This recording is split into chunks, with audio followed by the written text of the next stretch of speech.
Someone in a uniform tells you something, and you believe it faster than you'd believe the exact same sentence from a stranger in a t-shirt. A store shows you two prices, and suddenly you feel lucky instead of scammed. Today, 5 ways your brain gets quietly hijacked by context instead of facts.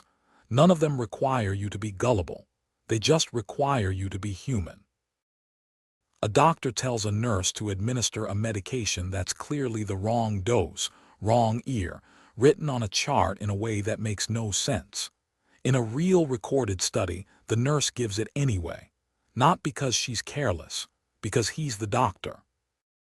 This is authority bias, the tendency to trust, obey, and even override your own judgment simply because the message comes from someone who looks like an expert. A white coat, a badge, a job title, a confident tone. The content barely matters. The costume does. Your brain didn't evolve to fact-check everyone it meets. It evolved to save time by trusting hierarchy. If someone above you in status says it's fine, questioning them felt socially expensive, sometimes dangerous. That shortcut still fires today, even when the stakes are a hospital chart, not a tribe. So before you defer to a title, ask what you'd think if the exact same words came from someone with no credentials at all. If the answer changes, you weren't evaluating the claim, you were evaluating the costume. Next up, a trick that makes empty shelves feel like an emergency. You weren't going to buy the jacket, then you see it, only 2 left in your size. Suddenly, your heart rate ticks up and you're adding it to the cart like the building is on fire. This is the scarcity effect. When something seems limited in quantity, in time, in access, we assume it must be more valuable and we feel real pressure to grab it before it's gone. The item didn't change. The number next to it did. It works because your brain treats about to lose access as a threat, and threats jump the line ahead of calm reasoning. Retailers know this so well that some scarcity counters are quietly fake, resetting the moment you refresh the page. So the next time a countdown timer or a low stock badge is doing the deciding for you, pause and ask the boring question. Do I actually want this, or do I just not want to lose it? That single question undoes most of the trick. Speaking of things that shift depending on what's next to them. A realtor shows you 2 rundown houses first, both overpriced and falling apart. Then the actual house they want to sell you. It's not amazing, but compared to what you just saw, it feels like a steal. This is the contrast effect. You don't judge things in isolation. You judge them against whatever you compared them to most recently. A $50 shirt feels expensive next to a $20 one, and cheap next to a $300 one, even though the shirt itself never changed. Salespeople exploit this constantly.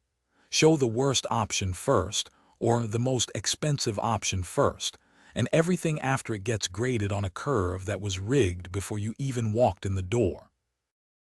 So when a decision suddenly feels obvious or like a bargain, ask what you're secretly comparing it to, and whether that comparison was ever a fair one.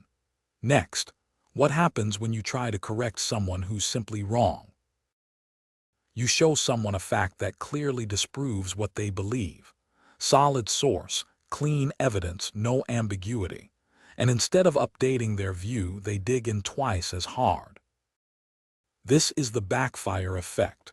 For beliefs tangled up with identity, being proven wrong can feel like a personal attack, and the brain responds to attacks by defending, not by updating. The correction doesn't land as information, it lands as a threat. That's why yelling louder facts rarely works. The issue was never a lack of evidence. It's that accepting the evidence would mean admitting you were wrong in front of people who matter to you, and that costs more than just being wrong quietly. So if you actually want to change someone's mind, lead with respect for who they are before you lead with the facts that contradict them. The door has to open before anything can get through it.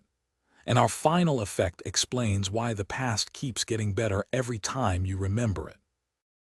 You talk about your old job or an old relationship or your hometown, and somehow it sounds better every single time you tell the story, better than it actually felt while you were living it.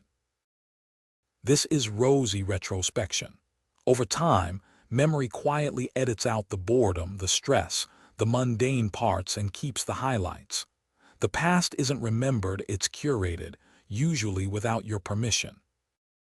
It happens because your brain prioritizes emotionally meaningful moments over accurate ones, and unpleasant details fade faster than pleasant ones. That's useful for moving on from hard times, but it also means things used to be better is often a memory glitch, not a fact. So next time nostalgia insists the past was simpler or happier, ask what your memory conveniently left out. It's a nice feeling. It's rarely the whole story. 5 ways your brain bends to context instead of truth. Authority bias, the scarcity effect, the contrast effect, the backfire effect, and rosy retrospection.